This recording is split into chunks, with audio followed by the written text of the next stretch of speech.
Hello there, I'm Thomas Hatsios, the pilot captain flying the Boeing 777-300ERX in last flight from Zurich International Airport. We're going to be overflying Zurich, Switzerland and Germany. And then coming back to Zurich International Airport runway 14 for landing. For an Lszh localizer landing. So right now I'm in the cockpit for the pre-takeoff preparation of the Boeing 777-300ERX airplane. So I'm gonna start showing you the systems inside the cockpit of the Boeing 777-300ERX, like the primary flight display, the instruments on the display. So I'm gonna start with the primary flight display. I'm gonna show you the primary flight display that displays data like the airspeed is indicated, the airspeed selected, the target airspeed from the autopilot and flight director system panel. The barometric altitude above the sea level displayed, the radio altitude above the ground level, the magnetic heading on the track. We have the magnetic north pole and the true north pole and magnetic variation depending on where we are in the globe. So we have also the vertical rate of climb and descent tape displayed. We have the altitude indicator with the flight director crossbars and the Lszh localizer crossbars, and also the flight director and autopilot crossbars for the navigation of the aircraft manually or automatically. So we have also the angle of attack of the aircraft as it flies. We have the flight mode annunciator with the auto throttle and the autopilot later on the vertical navigation mode. We have the navigation display with the nav aids, the waypoints, the ADS, the air data,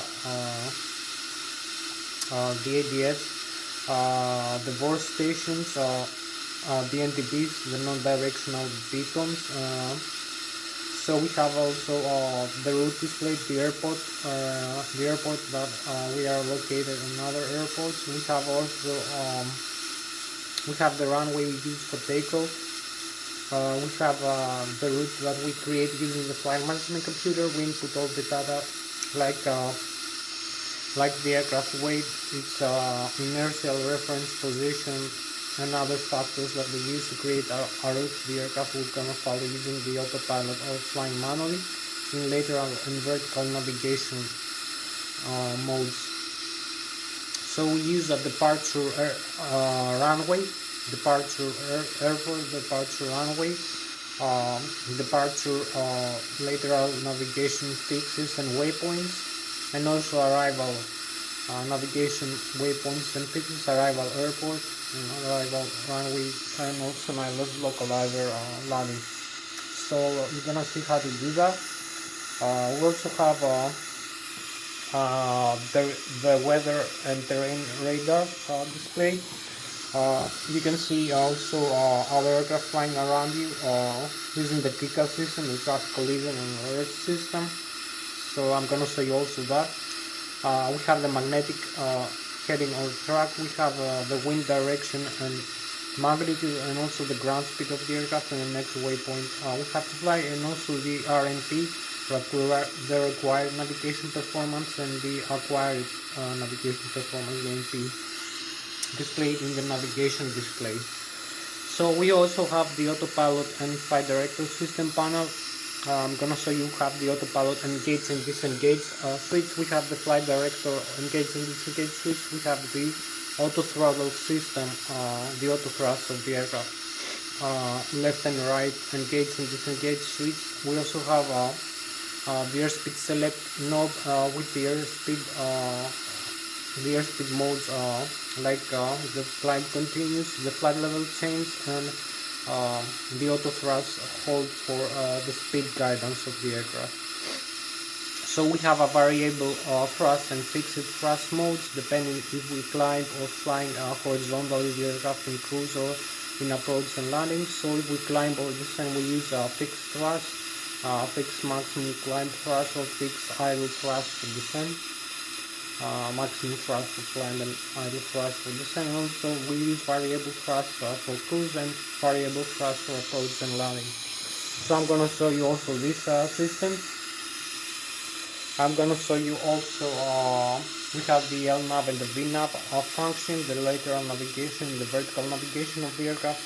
Also, we have the heading select node, the bang out the limit select node, and also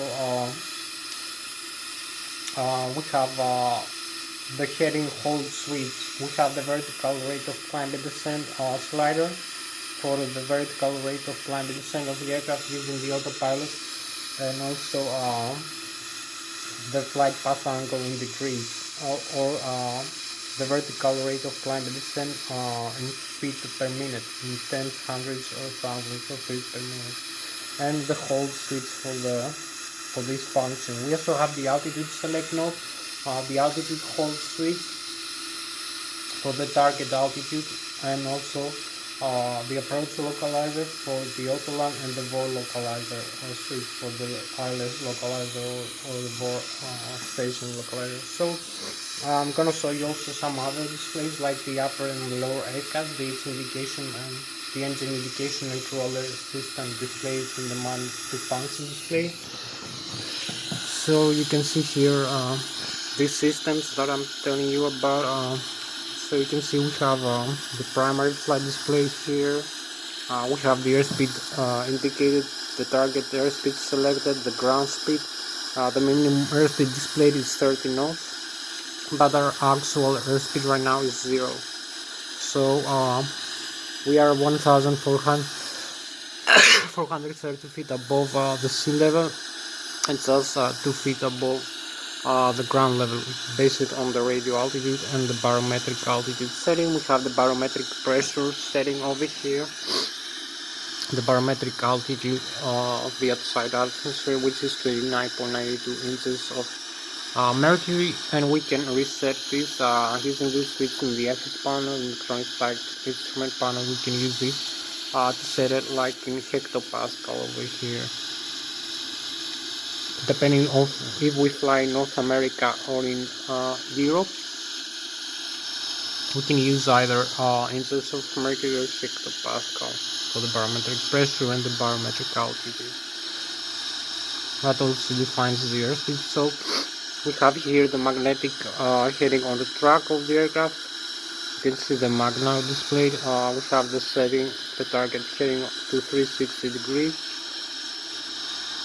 So I will reset this to the inches of mercury, 29.92. We have the target altitude above the sea level over here, 10,000 feet. We have the flight director crossbars, the autopilot crossbars. I'm gonna show you now in a while. So you can see the altitude indicator with the flight director and the autopilot crossbars, the pitch ladder in degrees, the bang angle in degrees, and some other flight functions like the flight mode annunciator with the auto throttle and the autopilot functions for flying the descent of the aircraft and other modes. So we have the vertical rate of climb and descent over here in tens of hundreds or thousands of feet per minute. The landing altitude. So you can see here we have the navigation display, the airports around the aircraft. You can see the terrain level over here, 6,100 feet maximum with rating, 0 feet with break. As the weather displays also, the weather radar displays also the radar, the terrain reflections. So you can see some airports. You can see the inertial reference position here of the aircraft and its heading using the gyroscope, the laser gyroscope. And all this data and information is being displayed by the ADIRU data inertial reference unit in the overhead panel. Over here you can see this switch that says ADIRU. This is what displays over here, that gathers all this data using some sensors. So maybe if I have some time, we have like 1 more hour and a few more minutes for this flight. So the ADIRU is responsible for the air data of the aircraft using the pitot static for the barometric altitude of the aircraft and also the barometric pressure, the radio altitude, the magnetic heading, some other functions like the airspeed, the dynamic airspeed of the aircraft, and also I'm gonna show you now. So we have a couple more functions. We have the gyroscopic acceleration and deceleration of the aircraft, and we have also other functions like the rate of climb and descent of the aircraft using the ADIRO. So you have the laser gyroscopes for inertial reference and 3 or 2 GPS receivers also for the GPS position of the aircraft. So this is the ADIRO, the air data inertial reference unit, and also the angle of attack of the aircraft. And all this information is being transmitted to this the primary flight display, the navigation display, the flight management computer, and the engines control computer system, the FADEX, the fluid electronic control computers, and also the other flight director system. So I'm gonna show you a couple more things. Maybe you can see some aircraft here flying around us in the navigation display. Using this the TICA system over here. This is the radio management panel of the aircraft. So maybe you can see here we have the TICA system, the transporter that transmits our aircraft position, direction and altitude, and also receives from other aircraft and displays them over here. The frequencies use it as a passive radar and also transmit to the air traffic control. So this is ADS-B or ADS-C transporter. We have other functions like the autopilot and flight director system panel tells you over here. So you can see here we have the pitch ladder in degrees and the flight director. This is also used for the autopilot function. So you can see the target airspeed and the target altitude and the target heading. So we can change these values here, and also we can connect and disconnect the autopilot. So this is the auto throttle left and right, connect and disconnect. The flight director, connect and disconnect. Also the autopilot on and disengage here. You will see the disengage warning here. The autopilot disconnect over here.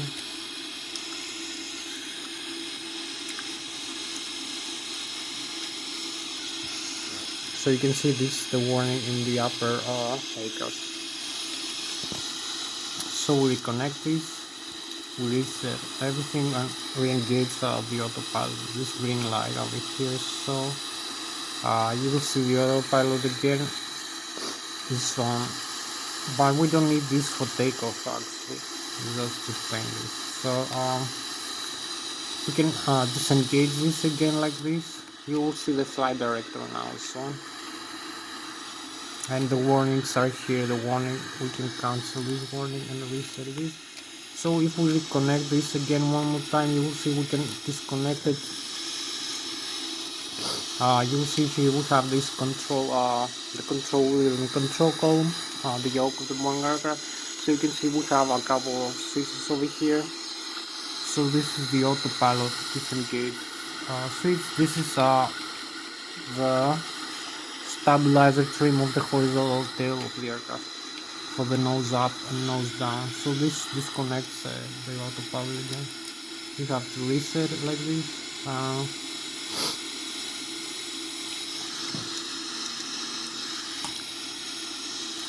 Disengage it normally. So this cancels also the warning. So you can do some things. You can turn off the flight director one more time. You can use the LNAV and the VNAV. You can change the target airspeed here and the target heading. So we change this like whatever value you like. You can use the flight level change if you want. Have a target airspeed. So we have the climb continues, the auto throttle here. This is the press wall also. You can depress this seat screen. Also the L nav, the V nav, the heading track. We have the angle here, hold switch. We leave this in the auto. So you can select and deselect this. Okay? And change the heading to the runway heading for takeoff for this aircraft. So we're gonna take off with this heading here. So I'm gonna show you now. We have this airspeed, the same altitude, flight level, change speed, and heading hold here. These modes change. We also have the heading here 136 degrees instead of 360 on this display here. So I will show you how to use this airplane and how to fly it also. Take off, climb, cruise, descend, and fly, and then come to a landing. So we can use the flight level level change here, or we can use the vertical rate of climb descent. We can change the altitude here, the target altitude, to a new value like 35,300, and we can connect also these modes here. We have the airspeed guidance, the heading guidance, the vertical rate of climb and descent, the autopilot and the flight director on and off, and the auto throttle, the automatic thrust of the aircraft. So we can use this hold switch either. So we're gonna have these modes now: the altitude hold and the heading hold, and this airspeed target and altitude target. Over here, you can see the flight director. So we have this heading here. You can also use these. This over here is some switches for the multifunction display of the aircraft. I display the systems over here, like the electric and the door of the aircraft, and the hydraulic, the air systems. So we have the roll lock here, the approach, flight director on and off again. So we have this side autopilot also. So we can use also the vertical rate of climb and descent. You can see we can descend like minus 2.8 degrees, or climb like if we use the slider up. It has some limits also. So this is the VS now mode, FPA mode in degrees, the vertical rate of climb descent, FPA now. So you can see the FPA here. We also have the VS in feet per minute. We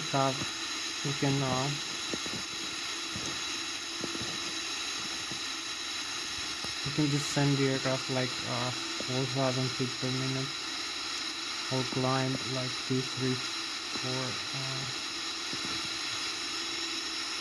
So you will see the VS now as a function, and also the target over here, the climb is 3,700 feet per minute. So we'll cancel this also, this mode. I will come to the engines functions, the thrust and the flight controls, the speed brakes. I will show you some systems over here. So you can see this disarms the speed brakes. We have the engine indications, and the warnings here for the status of the aircraft. We have the total fuel over here in thousands of pounds. It's 46,000 kilograms, so actually 100,000 pounds, British pounds. So we have the duct pressure from the engines, the cabin rate, landing altitude, differential pressure. So this is for the Boeing 777-300 ERX aircraft. I'm gonna show you a couple more things. I'm gonna show you the engine now function.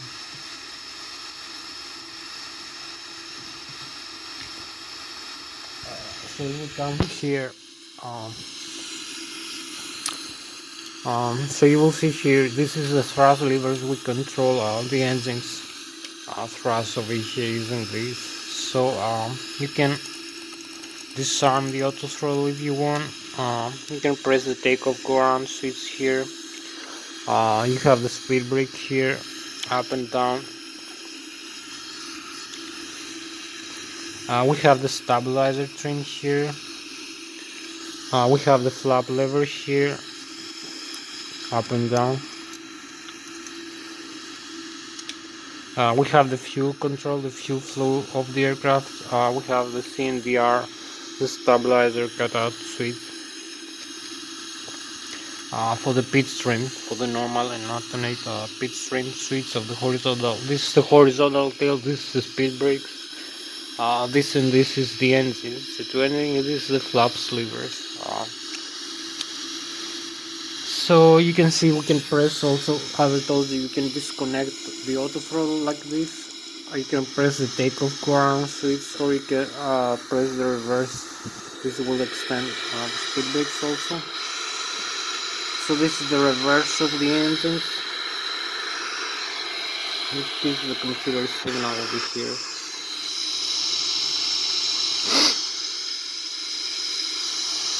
So this reverse the blocker doors over here on the aircraft if the landing gear is down, and also extends the speed brakes here automatically. This is the spoilers of the aircraft, which can be used as speed brakes for slowing down the aircraft in landing, also deploying the thrust reverse.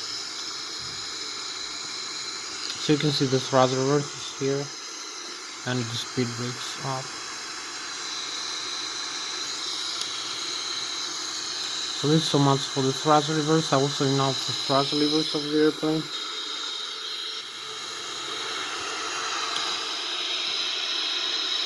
So disarm the thrust reverse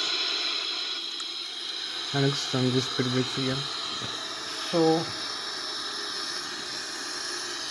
we have pretty much like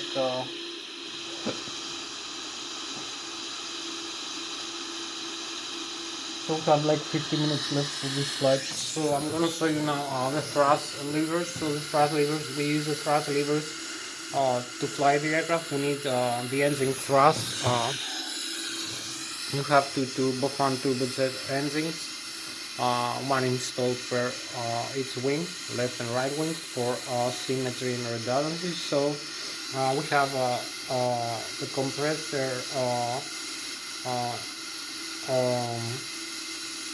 the expansion of the compressed air hot gases from the turbofan turbojet engines, high pressure compressor and high pressure turbine, also the low pressure compressor and low pressure turbine, and the exhaust of these hot gases, which creates a propulsion of the aircraft forward side propulsion by means of action and reaction using the Newton's physics per second, third law of kinematics.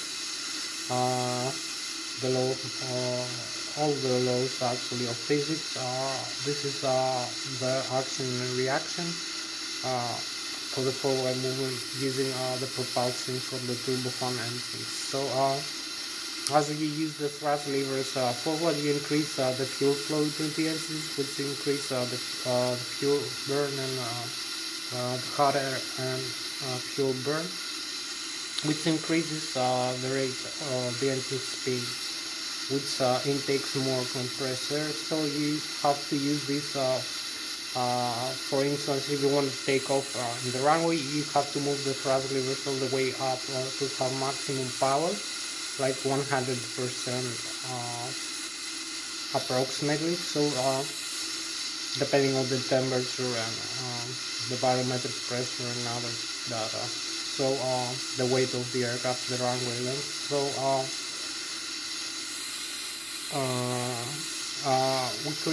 we need to achieve an airspeed of about 154 knots or 270 kilometers an hour just for takeoff with this aircraft. That has right now it has a weight.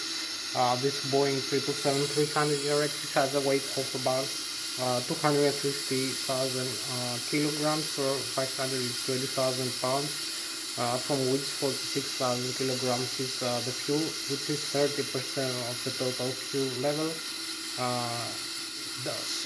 divided in the left wing tank and the right wing tank, for balance of the aircraft around its center of gravity. We have the center tank empty, and also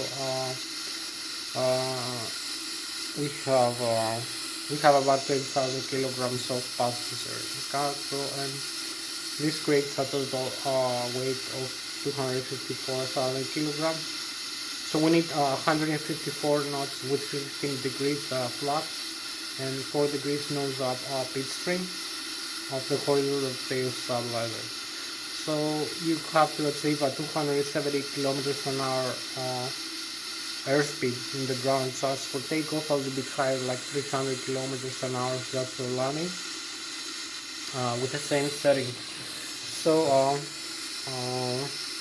you have to overcome the stall speed of the aircraft. The stall speed of the aircraft is the airspeed below which the aircraft is going to stall and fall back to the ground. The wings will not going to produce the necessary effective lift component. The lift component, the lift force of created by the wings using the airflow around the wings. So we need a strong airflow, a very fast airflow, same like the airspeed of the aircraft, like 270 kilometers an hour, to create an airstream that is gonna create the lift force using differential pressure below the wing and above the wing. So I'm gonna show you also that. So when you achieve that, when you overcome the stall speed, you achieve the necessary lift for flying the aircraft into the air. So you need the thrust from the engine, you need also the wings of the aircraft for this airplane. So I'm gonna show you also that. So you move forward the thrust levers like that. As you can see here, we have these thrust levers, and we give a signal to the FADECs. The FADECs are the full authority digital electronic control computers, one installed per engine, dual channel redundancy. If one channel fails, the other takes over for controlling and monitoring all the engine functions, like the N1, which is the low speed, low pressure compressor stage of the turbofan turbocharged engine, the exhaust gas temperature, the N2, which is the high speed, high pressure compressor stage of the turbofan turbocharged engine, the fuel flow per engine per hour, the oil temperature, oil quantity, and oil pressure, and also the vibration of the N2 stage of the turbofan turbocharged engine, and also regulates the outflow valves, compressor, the compressed air from the bleed stage of the high pressure stage of the engine. It regulates the outflow valves of the pressurized air, because the engine both engines have a lot of pressurized air, so it needs to regulate how high pressure you have inside the engine to relieve the engine's pressure, and also actuate it, like increase it if you need more pressure inside the engine. So if you need more pressure for cabin pressurization of the aircraft or the hydraulic switch, and other functions like wing and engine ice and the air conditioning of the aircraft. So you have also this, you have to monitor all the data and all the parameters and the limits for the engines function. So I'm gonna show you now this in the upper and the lower ACAS. So we have about 40 minutes left for this flight.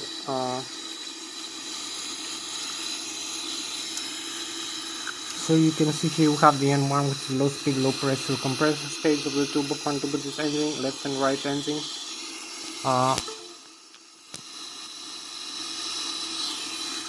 We have the exhaust gas temperature, we have the limits for maximum thrust, the takeoff, the total air temperature, the 12 degrees, the exhaust gas temperature from the left and right engine. You can see there are yellow and red limits for the N1 and the exhaust gas temperature. The yellow is permissible maximum limit, the red needs a maintenance in the ground. So you have the duct pressure, the cabin rate altitude, the duct pressure on the outflow valves, and also the cabin, the outflow valves of the cabin. The total fuel, the flap setting, the landing gear is down, and some warnings over here. So I'm gonna show you later these systems. So you have the N2. This is the high pressure, high speed rotor stage of the turbofan engine, the fuel flow, preventing per hour, the oil pressure, oil temperature, oil quantity, and the vibration of the engine. So you also have the flaps over here that I told you, the flaps lever, secondary flight control, and also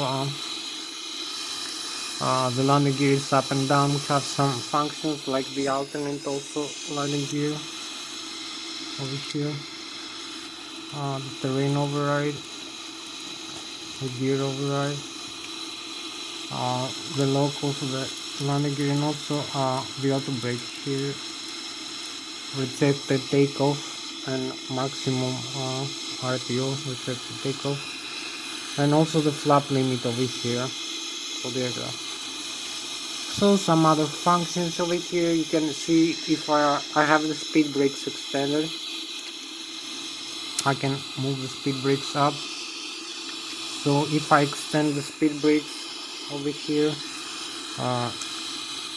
you will see that if I move the thrust levers forward, this also will disarm the speed brakes, will move them down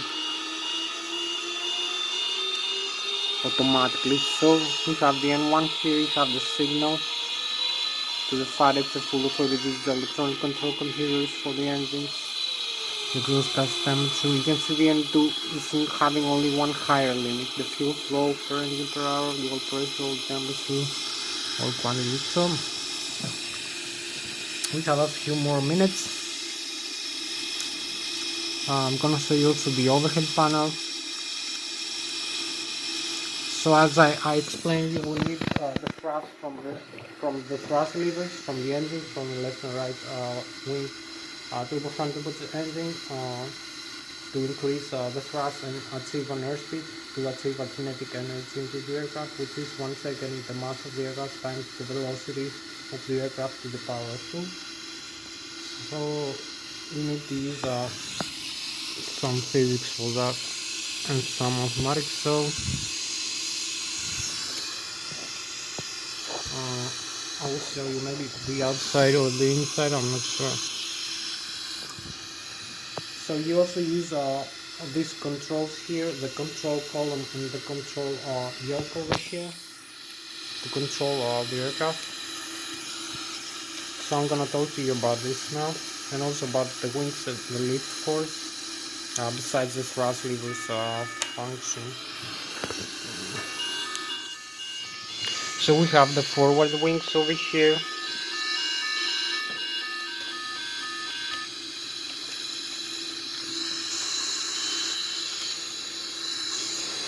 So the forward wings of the aircraft are responsible for creating the necessary lift component for flying the aircraft. So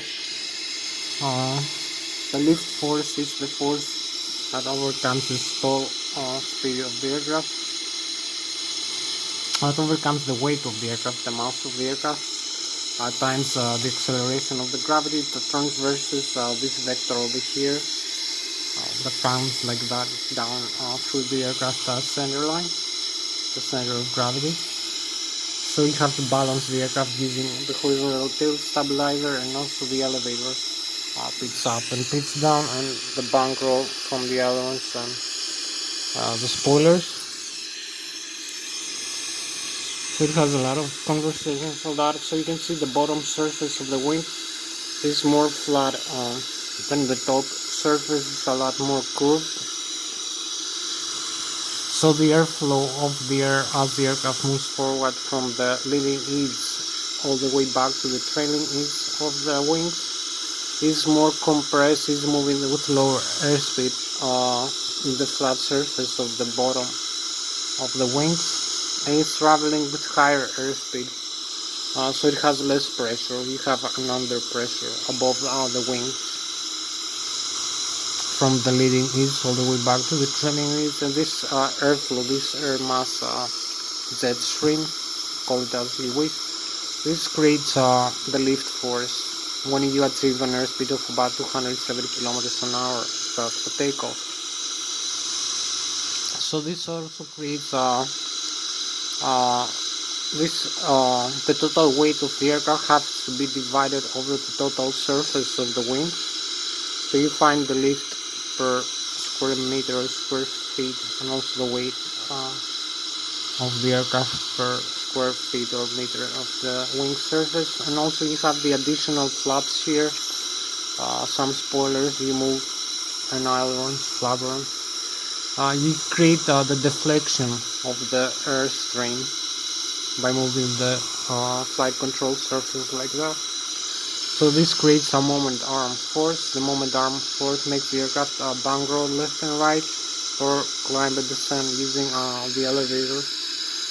The elevator picks up and picks down. You can climb or descend, and you can turn left or turn right using the vertical stabilizer, the rudder of the aircraft, and the rudder pedal.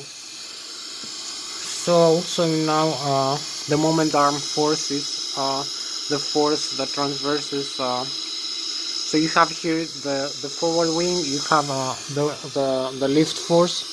In the wings you have the Mach. The Mach is the mean aerodynamic chord of the wing. The 25% of the Mach of the mean aerodynamic chord is the position where the maximum aerodynamic pressure is being created in the wing of the airplane. So you have the maximum aerodynamic pressure somewhere over here. 25% of the Mach, you have 50% of the Mach, 75, 100% of the Mach. So you also have the center of gravity over here at about 35% of the Mach. You have to balance the aircraft over there. And also you can move the center of gravity forward or aft. This position by repositioning the cargo, the passengers, or by moving the fuel around in the tanks. So you can make the aircraft more stable in flight at least. So I want to show you now in order to fly this aircraft, besides the thrust from the engines, you also need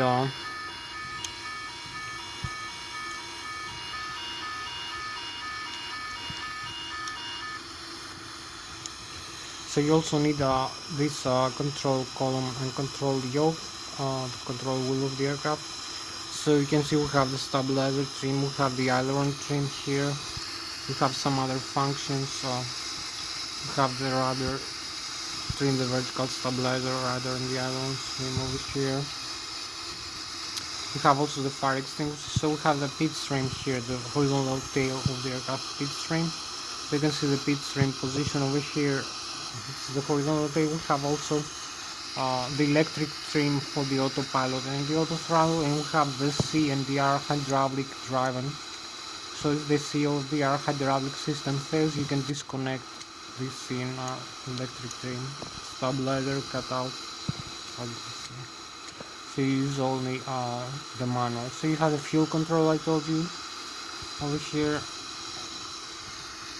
and the parking brakes here, up and down, as you can see on the aircraft.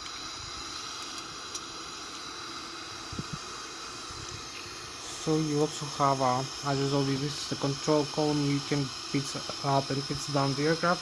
You can bank roll left and right, and also the rudder pedals that I was showing you before, left and right. So I'm using this for this flight. I'm using this Lszh Extreme 3D side stick, which is made for the Airbus aircraft, but you can use it for the simulation for the PMDG 777-300 for the Microsoft Flight Simulator X. So you can see I'm using this side stick here. Fly the aircraft, the flight controls, the control column, and the control yoke, and the rudder pedals. So you can see I can move this control wheel over here, other way, bank roll right, bank roll left, and the rudder pedals left and right.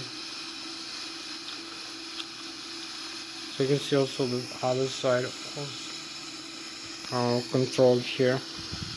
So this, besides climb, descent or bank roll left and right, you have the rudder pedals left and right for turning left and right, for applying some rudder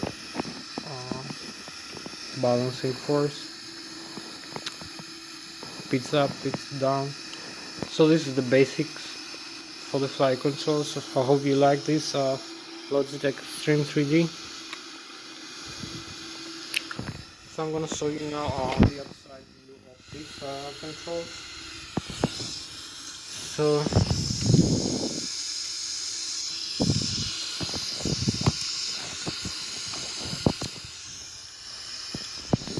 you can see here we have the outside view of the aircraft that I showed you before, and as you can see I can use again this side stick to move the flight control also, like the other one, the forest, the elevator, and the vertical stabilizer, the radio. So you can see I'm using this again for moving around the flight controls. So you can see here the flight controls, maybe closer view. You can see the ailerons, the spoilers over here move either way.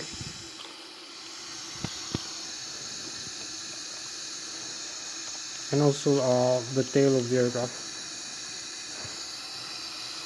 for climb and descent of the airplane. So you use this side stick for the flight controls, movement of the wings of the airplane. So this is similar like the Airbus. You can use it for the Boeing. So you can see there is a proportionality between the movement of the side stick and the movement of the flight controls over here in the tail. As you can see, climb, descent, and turn left and right, and the wings. So you create the moment arm. The moment arm is the force of the airstream over the surface area of the horizontal tail wing, for instance, so the ailerons or the vertical tail wing, per second, or times the gravity acceleration, times the airflow mass, times the distance from the center of gravity all the way back to the tail of the aircraft. So this is the deflective airflow force over the surface. So this is so much for the flight controls. Now we'll come inside the aircraft. I will show you a bit more systems like the overhead panel, the electrical, the hydraulics, the air ducting and service engine, the flight control computers, the hydraulic system, the hydraulic pumps, the electrical IGBs, the brake drive generators, and the fuel tanks and pumps, the auto start of the engines, the on the ice, the cabin pressurization, and the pressurized air from the engines and the APU, how to start the APU. So I'm going to show you the flight, how to start the engines now. So I will show you a couple more systems, the overhead panel here. So maybe I will come here and show you we have this view also of the aircraft, the overhead panel. So we have about we have a few more minutes left to go for this flight, not too much time. So I have to be a little bit faster this time, not to consume too much time over these systems here. So you can see we have the same displays, the autopilot here for the aircraft, solve the logic you have to remember and apply for flying an airplane.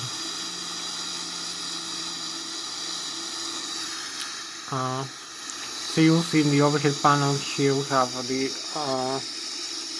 electrical system, the battery, the APU generator. So you have to start the APU. You can use the start here, the start position. We have the primary flight control computers here, the thrust symmetry compensator, the ADU, the air data and necessary reference unit, very important, the left and the right engine drive and IDCs, integrated drive generators. So the engines drive the IDCs, the integrated drive generators will combine alternators that produce alternate current 115 to 200 volts, about 115,000 kilowatts or 100,000 115,000 watts per engine, and also an additional per APU. 400 Hz alternate current constant frequency, which can be converted using transformer rectifiers into direct current. You also have the direct current from the batteries, 30 volts for the 7 ampere hours, which can be converted into alternate current using the static inverter. You also have the backup generators, 25,000 kilovolts.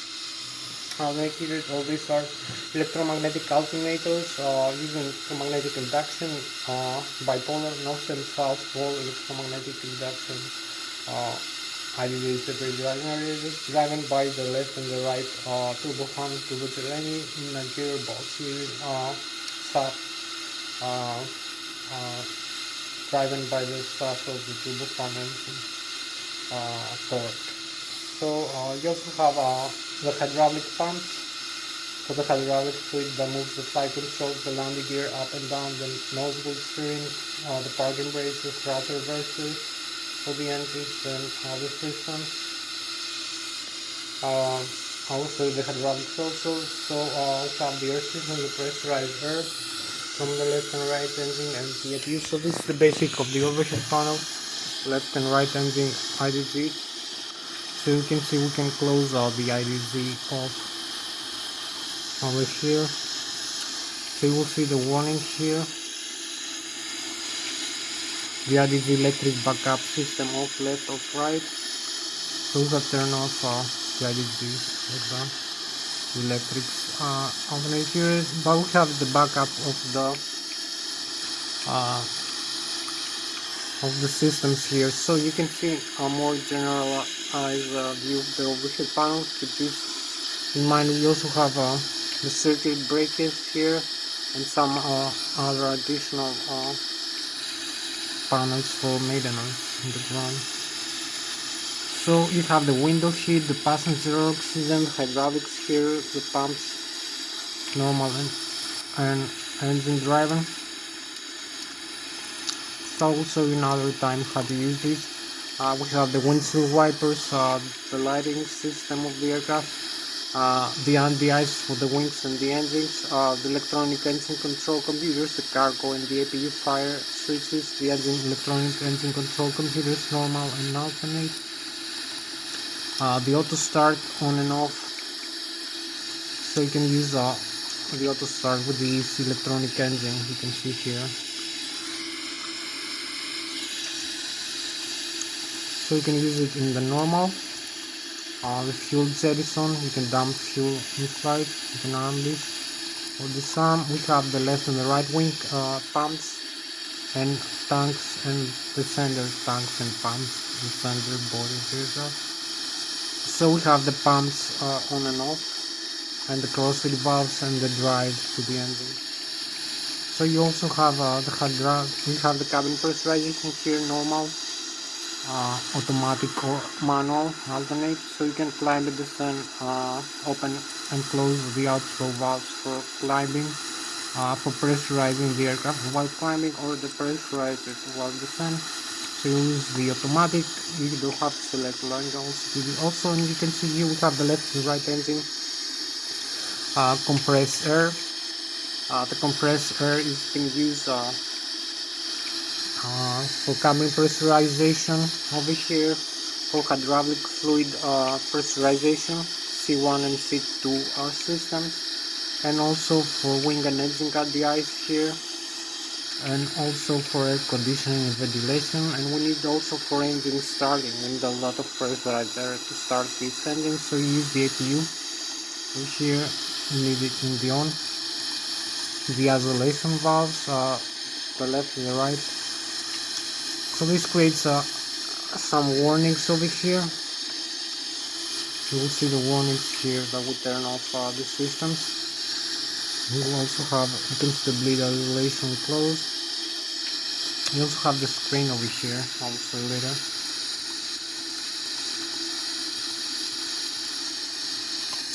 So maybe come here, do the engine start now. We have like 36 more minutes left to go. I'm going to use these lights here. We have 36 minutes left to go, so So this is the display of the systems. You can see many systems displayed or used just for the engines.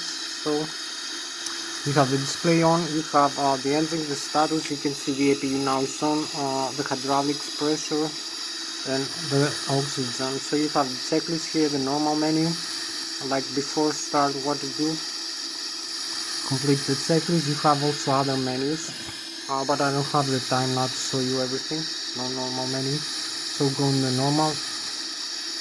You have the communication, the navigation, the synoptics. You have the doors of the aircraft. You can see all the doors are closed, so you can pressurize the cabin. You have the landing gear. You can see the pressure inside the tires and the temperature. The electrical, the left and the right engine driving.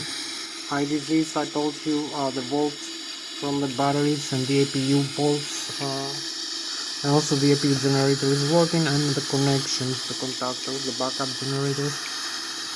You have the hydraulics here, the left and the right engine. You can see the primary, the left electric, the left engine, right engine, the pressure 3000 psi, and the quantity of the hydraulic fluid, and the air C1 and C2. I told you the pressurizer, and also the consumers of the hydraulic fluid, the fuel I showed you before. In the overhead panel, the left wing, right wing tank, forward the aft pumps, center tank, the cross release on, the low and the high pressure fuel valves, and the APU, and the direct fuel for the APU. You can see the left engine and the right engine, the total fuel quantity, and the air system for the left engine and the right engine.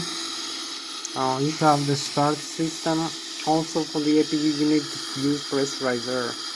So this also is being supplied to the cabin pressurization, the fluid pressurization, wing and engine at the ice and air conditioning. You can see here the temperature inside the aircraft. So if I move the thrust levers forward here, you will see the pressure. The duct pressure increases rapidly. So you can see duct pressure goes up. So we don't need so much duct pressure. We have also the flight control for the aircraft,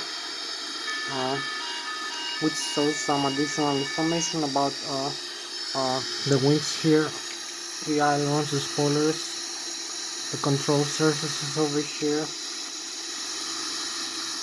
So you can see all this displayed. The rudder pedals are working and are normal over here.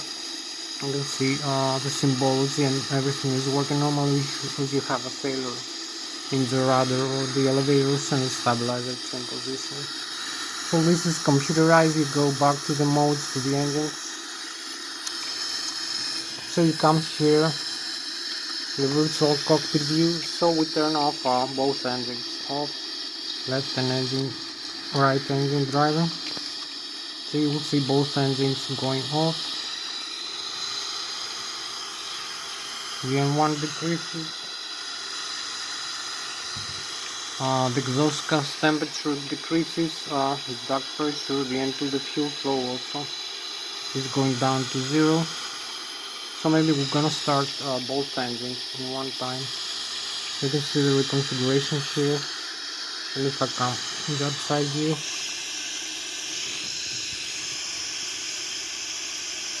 we will see where we are right now. We have to restart the engines, and after that set up the flight plan. So you can see the left engine actually, and the right engine is this. So you can see both are going down. There's no spinning. You can see the spinners here. So I will come here in the overhead panel. Maybe start both engines in one time. Save some time using the auto start function. This is going to admit some pressurizer from inside the APU. You will see the N1 increases, the exhaust gas temperature also increases. The N2 and the fuel flow is 0 right now. So you can see the N1. You can see the engine is shut down right now. Please mode. So this is important. You have to have an N2 of about 20% or higher. So you can see now engine starts spinning here. So we only need to let the fuel go. So we have enough pressure right there from the APU, from the auxiliary power unit. So you can see the engine spinning. So this is enough spinning. We need the fuel flow, both engines, to the run. So you see the N2, the FF0. So you can see now both engines start spinning rapidly.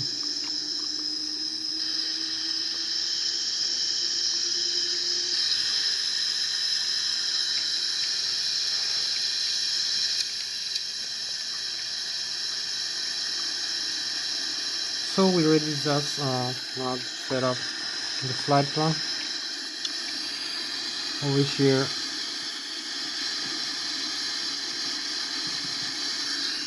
The flaps up,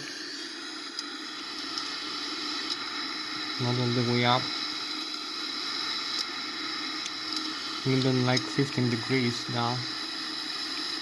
So this is okay. So we're gonna use this setup now, the FMC, so you can see the model of the aircraft, the date, the inertial reference position. So you're gonna use this airport, and you have the IRS aligned, set IRS inertial position. So we have the initial here, the gross weight of the aircraft, the zero fuel weight, the fuel that creates the gross weight, the reserve fuel,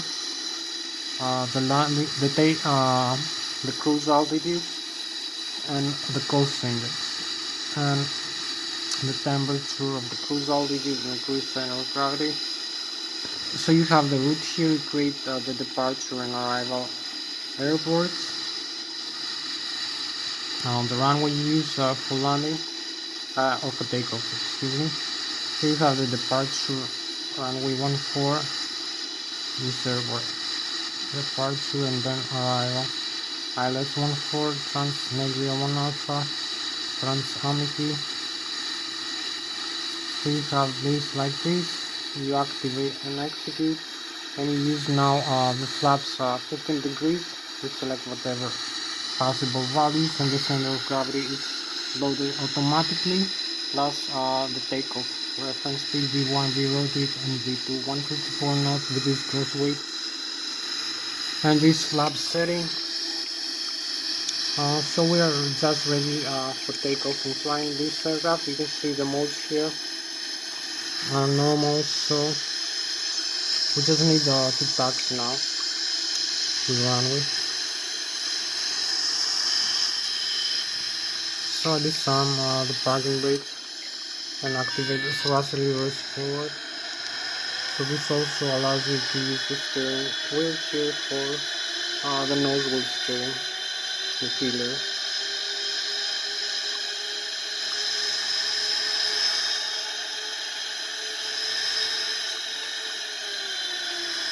So this is the runway assembly, you can use it for takeoff.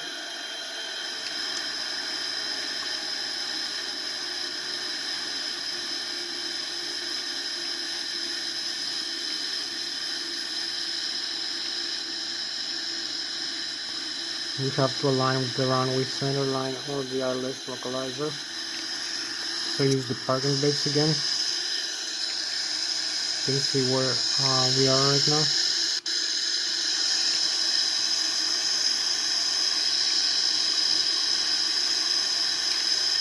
So we just need just to set up for takeoff. So one couple last setups here. You will see the LNAV, decrease here the range. You will see the flight plan here, this magenta line. You can see the mode now for takeoff.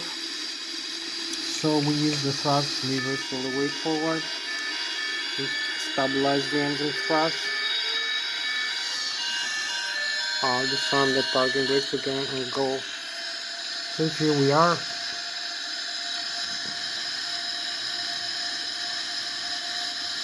A few more minutes left for this flight.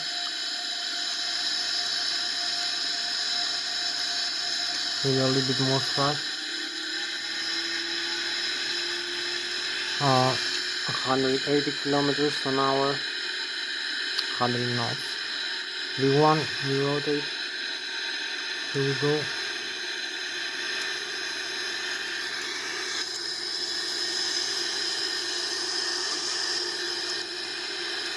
We have positive rate of climb. Here we have a few more minutes. We have like 15 more minutes left to go. So we retract the landing gear here.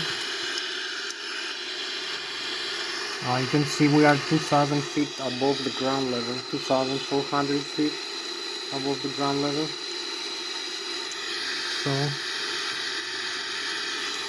you can see the airspeed of the aircraft right now, 170 knots. The rate of climb here. The stall speed, we are very close to the stall margin, the stall speed of the aircraft, so we need to decrease the rate of climb. You can see also the terrain, the ground. So we have the flight following of the aircraft. We have another runway over here, another aircraft. So keep climbing to 25,300 feet.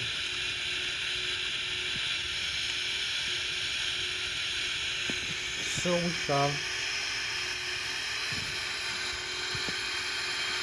like 13 more minutes for this flight.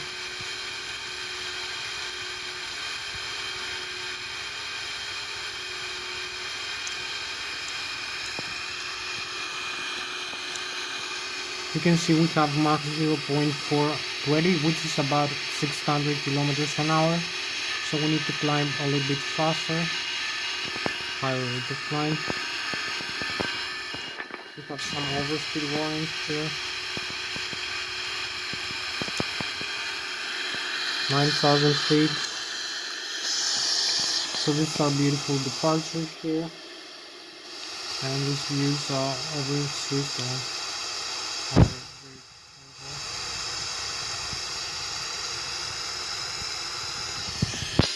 So hope you like it. We keep climbing up.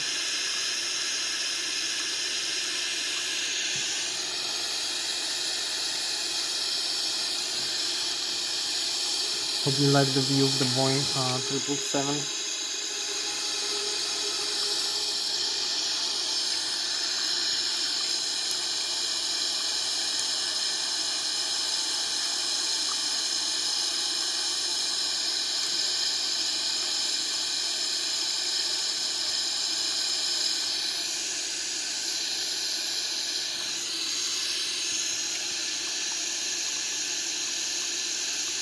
Hope you like its wings here, this beautiful fuselage, and the engines. Now we fly with about 600 kilometers an hour, or about 250 meters per second airspeed. So we are going quite fast, and we have this beautiful galaxy above us. We have the night sky. So this is our spacecraft for tonight, the Boeing 777-300 ERX. Keep climbing. So we're gonna have the German in this side. I will fly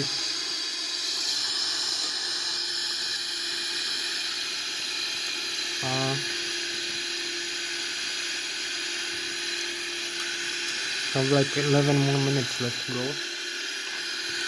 18,000 feet.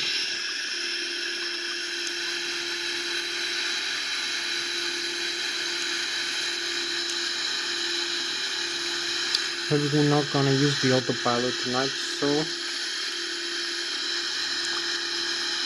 we need to use this also. The legs here, the next leg here. So this comes over here. So we can use the maximum takeoff thrust. So also the approach reference for the airport later when we're gonna use the approach reference. So keep climbing like this.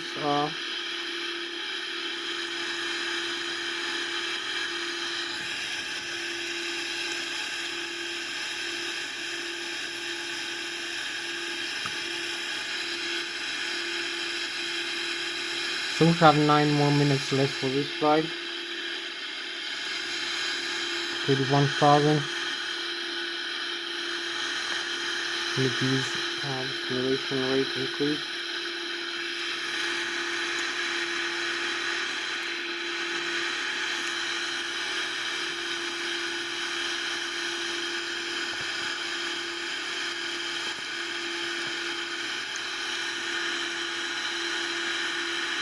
So we cross this altitude now, 33,000.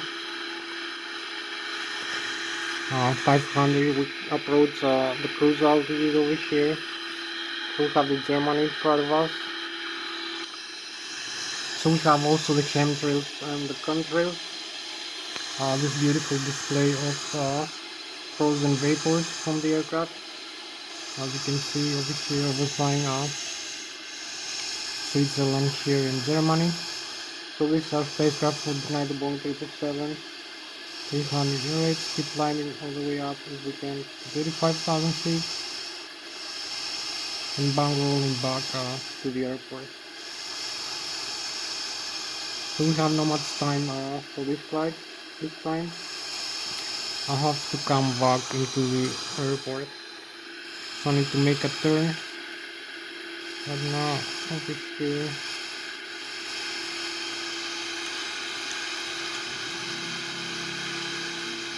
And we have like 8 minutes left for this flight. So we need to balance over here. And we use the autopilot function, autopilot connect over here. And also the flaps here retract.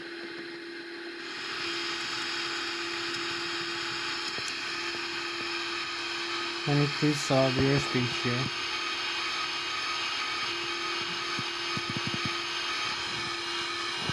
So now we can go back into the airport.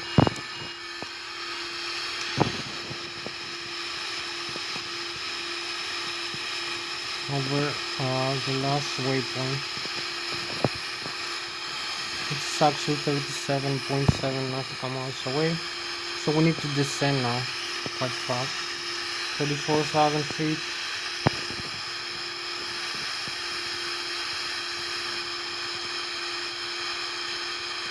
So we have like 8 more minutes left to go.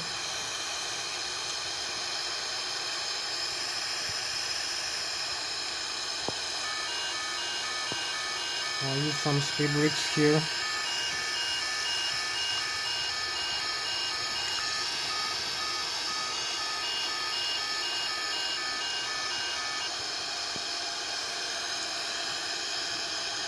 So hope you like this view, this night view, and also the Germany in this side, the Bayern Munich region and the Bavarian Alps, the Swiss Alps over here. So now we fly with 900 kilometers an hour, or about 300 meters per second. So I need to come back for the approach and landing phase. Descend.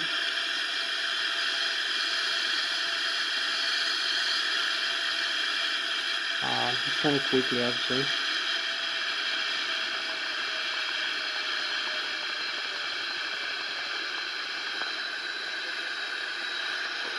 So we start the descent, 25 nautical miles away. You can see the descent rate here, the altitude we are 30,000 feet, 3,000 feet per minute. The descent rate and the airspeed is Mach 0.367 or about 800 kilometers an hour. So we have 6 more minutes left to go for this video to end. So we need to go with an increased simulation rate for this flight. An increased simulation rate. So here we go with 800 kilometers an hour. We're flying Zurich now in Switzerland.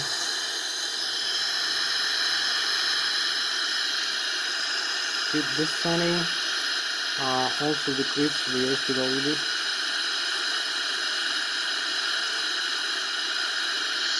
Use the approach localizer. switch.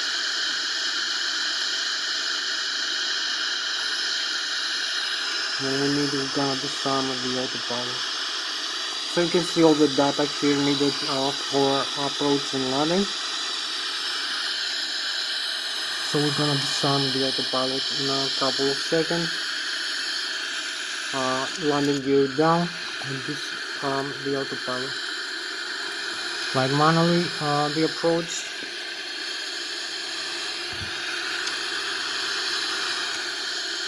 We have like 5 minutes more. We need to use some flaps now.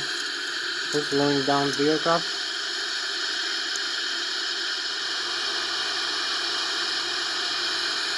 10,000 feet.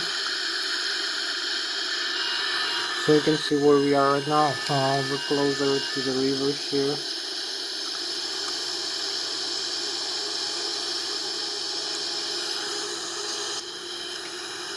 So we need to come down for the landing.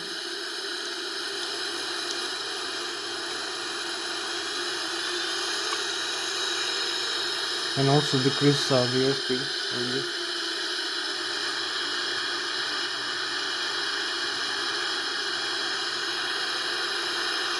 So we overfly the river here.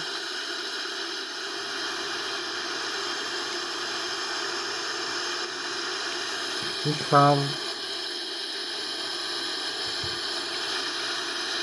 3 more minutes left for this flight. So we're flying with an Lszh localizer. Here you can see we need to align with the Lszh localizer.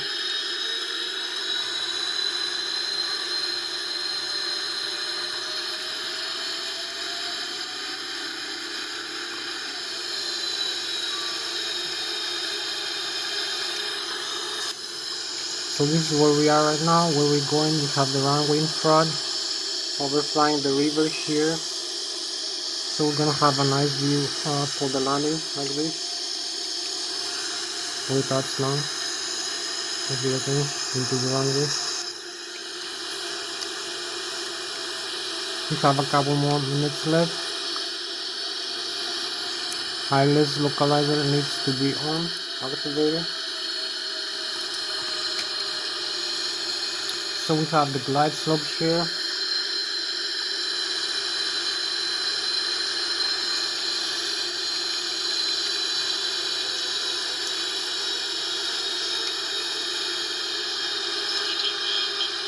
So here we have the Lszh localizer.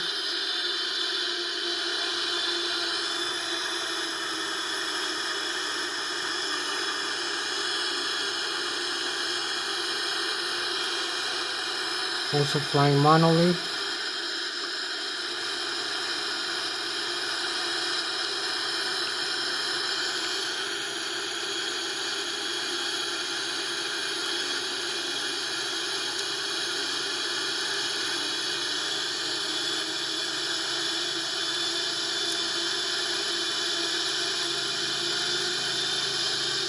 So we have to follow the Lszh localizer here, all the data.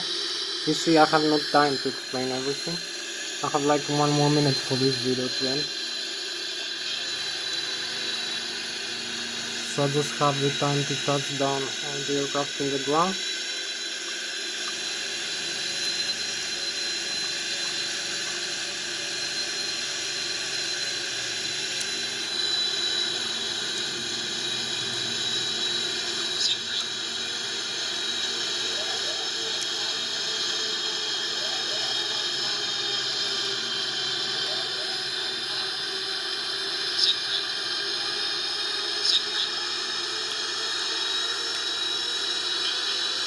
So here we are.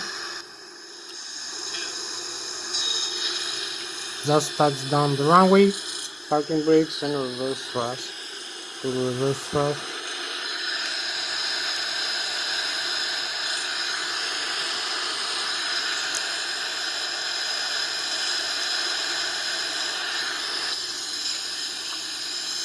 Here we are, just touched down the runway, 14. Lszh localizer.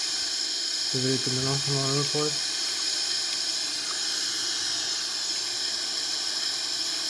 So you can see here we have the landing gear and also the nose wheel of the aircraft. You can see the tires are perfectly normal, the nose wheel and also the metal parts of the nose wheel. There is no damage here, which is very important for a nice landing.